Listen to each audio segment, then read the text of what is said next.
पिपिली महाविद्यालय ओडिशा सरकार नुआ और युव ओडिशा नवीन ओडिशा कार्यक्रम उद्घाटित होईछि। स्थानीय विधायक रुद्र प्रताप महारथी यह उद्घाटन कर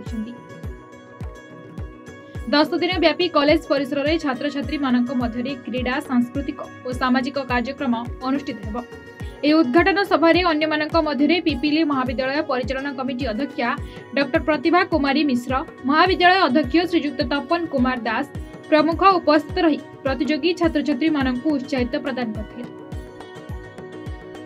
ओडिशा सरकार युव विकास निमंते एभली अभिनव प्रयास और समग्र ओडिशा रे ए कार्यक्रम आवश्यकता रही बोली अतिथि माने मत पोषण करिसेंती।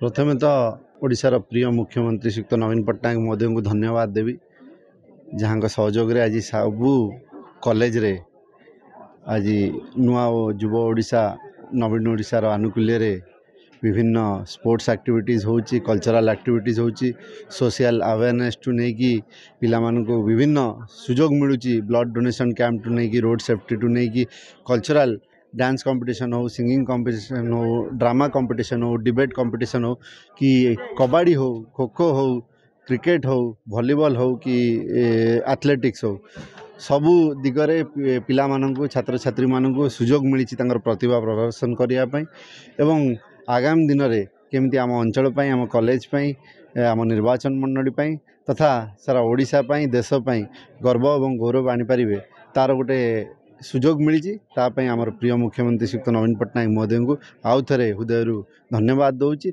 माननीय मुख्यमंत्री बहुमुखी विकास मूलक योजना भितर यह एक सुंदर योजना, विशेषकर कॉलेज छात्र छात्री मानक स्कूल छात्र छात्री मानक समस्त विकास मूलक कार्यक्रम भितर यह एक सुंदर कार्यक्रम।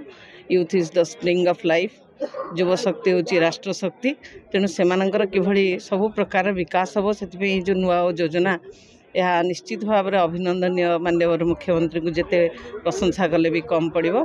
तपन कुमार दास ए कॉलेज अध्यक्ष, आज नुआ वो प्रोग्राम आरंभ होची कॉलेज रे एवं सेटा 29 तारिख पर्यंत चलो।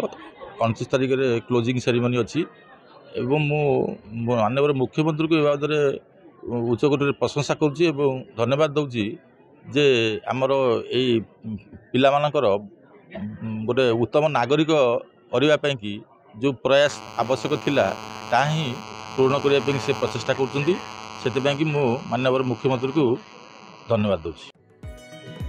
पूरी पिपिली प्रशांत महाराणा रिपोर्ट, A1 ओडिशा।